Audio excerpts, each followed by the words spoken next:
Hey guys, Rob here and welcome to another Konjure cast. I'm very excited to hang out with you guys this week because I've got some cool new stuff to show you. In my hands, I have the new Kizer Element 2 frames. These came from Loco Skates and I am excited to give you guys a much closer look shortly. So, it's been a cool week down here in Orlando, Florida. We were graced with a visit from the legendary Andrew Kingery, Andrew of King Soles. We talked about his soles a couple shows ago when we talked about the custom boots that we've got set up for the new G-boot skins. So one of the nicest guys you'll ever meet. He came down with his family to visit Disney, which just happens to be next door to kind of where I work. So I picked him up after work on Thursday night and took him to the Thursday night session, and it was a good one. Lots of people showed up and everybody had a good time. Sean Smith came out from Tampa area, so that was pretty neat as well to get him over with us. And we just had a good time skating. And Andrew shreds, so in case you guys didn't know, that kid can skate. He's a really, really good skater. So it was a really good time and really cool to hang out with him. And we got a session in, and then he had to grab an Uber back to the hotel. But so it was really nice to have a visit. Also, an update about the G-boot skins, as I mentioned them, still in shipping. So they were supposed to be here like last Monday, and this whole thing's just been kind of a shipping nightmare since the start. They were shipped to me and then sent back to Spain, and then once again shipped back to me. And now it's looking like they're at least a week late. So hopefully this week I'll have them in my hands and get to install them on the boots here. And I really, really can't wait to show you guys that and then get skating them. It's been like since October since this has been coming together, and I'm ready to have it. So a couple other things I wanted to get into this week. Some things I like and some things I do not like. I'm going to start with some things that I do not like. If you guys remember in Blade Mail a couple weeks ago, I went over, or at least briefly showed you guys the new Inui wrist guards that I got. These are the Inui all-around wrist brace, and it's meant to be just like a really supportive brace for if you're preventing injury or taking care of an old injury. And in my case, I have an old injury that has been bugging me kind of for like the last 6 months or so. It's my tendon in my right forearm, just from repeated falling and catching myself with my right hand.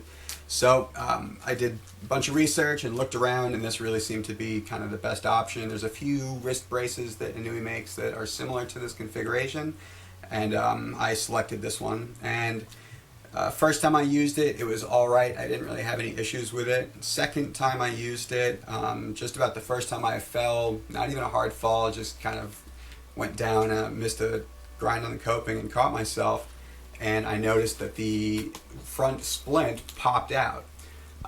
If you look how this is configured, there's just a little bit of material there, which I mean, like, I'm barely touching it, it's falling off. So now every time I fall with this, that brace is popping out. It's really sad because this entire brace is pretty well made. Everything's reinforced and double stitched and extra material. And then the one point where this whole front brace, the point that's going to get the most impact, is held in place is by a little flap of relatively thin fake leather material without even any type of stitching there to keep it from stretching. And you can see just from a few impacts that material is wearing through. So it could definitely be some sort of like good Kevlar type material. If you recall, like the old pawn gloves, I really liked the way those held together. And this just, I mean, I don't mind the plastic being external, but the way it mounts here could definitely be better. It could just, this tab could be longer and slip into a longer sleeve. Anyway, I wish it worked out. I guess I'm on the search for a new wrist brace, something supportive. I really only need one for my right side. So if you guys have any recommendations, please throw them down in the comments. And hopefully Inui can get this figured out because it's a pretty cool brace otherwise. So that was something that I did not like this week. Something I do like this week, I had some Blade Mail come in and I opened it without you guys, so I'm sorry, but I was anxious to get it opened. About a month ago, right after Adapt brand released the new mid straps, they initially released them for the vegan, the Levi 2 edition. and then they made them available on the site just to order by themselves. And there was the vegan, and then they made the stealth version. So when I saw it was available, I placed an order, and it's been something that I've been looking for. So basically, as I've been wearing these Adapt skates for the last 6 months, they've started to break in more and more, and the leather material, through all my sweat cycling through it and the heat of Florida, and just the way I really tighten the front of the boot especially, I feel like the material is stretched out a little bit on me. I doubt my foot has shrunk. So my overall fit is not as tight and secure as it once was, especially initially when I was first breaking the skates in. Not so much a problem on the front end because, again, you can just lace them a little bit tighter, but really it was starting to bug me through the heel section. I was getting some pretty noticeable heel lift, and it just bugs me. I mean, I've talked about heel lift several times here. A couple solutions that I was trying after just kind of reading around and seeing what other people were doing to mitigate the problem. One, I wore these little, I don't have them with me, I'm sorry, but these little neoprene heel wraps. They're kind of like low-cut little heel booties meant for race skates to make low-cut race and long-distance boots fit a little bit better and more comfortable. Usually there's that pretty minimal padding in those. And then some people don't even wear socks with those. They just wear these little booties. So I have been wearing those underneath my socks to just fill out the heel section. I do have a pretty skinny, narrow heel, and it just wasn't enough to fill out that section so I would get a good lock there. So the little heel booty helped a little bit. It made it a little bit more comfortable, and it prevented it just a little bit by filling it out. I would lace pretty tight through the heel and kind of crank it, but I wasn't able to lace all the way up through the cuff because then I would lose some of that cuff flex. So that was kind of the trouble I had with that. I placed the order for these straps. I didn't know they were back ordered, so I ended up waiting about a month for them, and I was a little upset about that. But Peter made it right. When he sent the straps, and the straps are absolutely beautiful, he also included a really cool set of these basically milled aluminum bolt protectors. The normal ones are made out of the same material as the sole plates. These are aluminum from the new GTO, their high-end urban model, and also some really, really nice high-end titanium screws. The thought here was that they were matching my Sola frames, which are anodized black like these are, and have the silver hardware, so these titanium match. So it was a very, very nice touch, and super cool of Peter to do that and take care of me like that. So I really, really appreciate that. The straps, though, they attach underneath the boot in between the shell and the sole plate where the 6-mount hardware is located. And a lot of straps are either kind of integrated into the boot or attached on the side of the boot, or the old straps would loop back behind the heel, kind of where the frame met the heel. That force, that pulling in that specific direction, would kind of pull your foot back into the heel, but it would also restrict your forward ankle flex a little bit. This is pulling your heel down towards the base of your heel, which is kind of planting your foot more flat onto the frame, and it just feels like the right angle for the strap to pull. That being said, it also takes the heel carbon, or in this case the dialing material, and pulls it in a little bit and tightens that kind of this front section, as you would imagine. But it really, really changes the way the skate feels and the way the skate strides and rolls. With this, I'm able to kind of really crank down the bottom laces, crank down the mid strap nice and tight, but then leave my upper laces and upper strap just a little bit loose, so I have a little bit more flex and mobility, and it feels really, really cool. So I've been rolling it around. I had these on in my house for like an hour yesterday, just kind of getting used to the feel, and I hope to get out and skate hopefully within the next couple days. We got rained out today. It's storming and nasty out, so oh well. So let's go ahead and head over to the desktop and take a closer look at these new Kizer Element 2 frames. I'll give you a comparison between them and the Kyle Sola frames, kind of the two new popular aluminum aggressive frames. So pretty cool stuff. I'm also going to compare them to the Wish frame. If you kind of look at the basic layout of the Element 2 frame, it is pretty close to the style of the Wish frame. So we'll compare the similarities and differences, and just take a really good close look at the new Kizer Element 2 frame.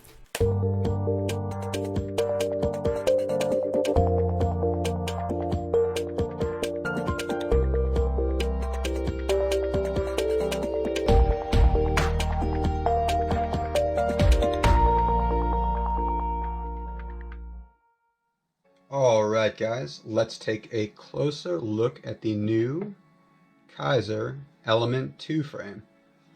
So, the first version of this frame, I'm not sure what year it was released. Kizer put it out, gosh, it must have been at least 6-7 years ago. But it was an aluminum core frame that was a similar style as this, in like it had the race axles that go all the way through and thread into one side. But it also had a plastic sidewall system as well as a plastic H-block, which was reversible. It had a shallow groove side for skating flat and then a deep groove side for skating anti-rocker. The Kizer Element 2 frame, as you can see, is a nice deep H groove. I am actually pretty nervous about this groove myself for skating flat. I have definitely become accustomed to the groove of the Symmetrics frame, and then more recently the Sola frame, which have very, very shallow grooves. So I'm going to give you guys a little bit of a visual comparison, and we'll compare some specs from these frames, the Sola frames, and then the Wish frames as well. The Wish frames, not because they are a current frame that just came out, such as these and the Sola frames, but that they are configured pretty close to how the Element 2 frames are. So if you take a look here, they are both a large split, big H block, high-low configured setup. The Wish frames have a 72mm max outer, whereas the Kizer Element 2 maxes out at 68, and they both are at 60mm inner. So similar there. The Wish definitely has a longer base, but we will compare the three. Actually, we can take a look at that now. So lots of people are kind of looking at the Sola frame now and the Kizer Element 2 frame because they are the two new aluminum aggressive frame options that recently hit the market. The Sola frame has been in development for a few years, and there have been different examples and prototypes that have been out there in the wild being enjoyed and competed on, and pretty cool stuff. The Element 2 frame is new. I don't know if these are even available in the US yet. As mentioned earlier, I got these from Loco Skate. They were the first shop I saw that had them available for order, and I sent them a message, and they were happy to get them right over to me. They had them to me in like 2-3 days, which was really, really nice. Super good service from them. So not that a lot of you guys are over there, but if you need to pick up anything in the EU, definitely hit them up. So the Element 2 frame, just kind of first impression, taking it out of the box, looking at it, it comes shipped in the standard Kizer frame bag, that nice little black zip-up bag, and they had them individually wrapped in a nice thick cellophane as to protect the finish of the aluminum. Weight-wise, they felt pretty kind of predictably what I thought they would be. No real surprises there. They look to be a little bit shorter in wheelbase than what I had imagined, but I actually didn't even look up the specs. I just kind of ordered them and waited until they got here to really figure out what they were all about. The finish is really, really nice. It's a kind of like a light gunmetal gray anodized finish on this aluminum. It's got kind of like a brushed finish to it, so it's not a flat anodized such as that Sola finish. This has more of a linear brushed finish to it, and then the nice, looks like a laser etching, the Kizer logo that goes along the whole length, and then the, sorry, get the frame here, the Element 2 logo there. I know not everybody's into huge branding on their stuff, but I think it looks pretty classy here. And of course, you do a couple soul grinds, and that's just going to be scratched off anyway, so it doesn't really matter. The other side, the negative side, you could say, is nice and smooth, no etching there. Looks pretty slick though. I like that a lot. So the H block is it's a cast aluminum. So this is not machined out of a block.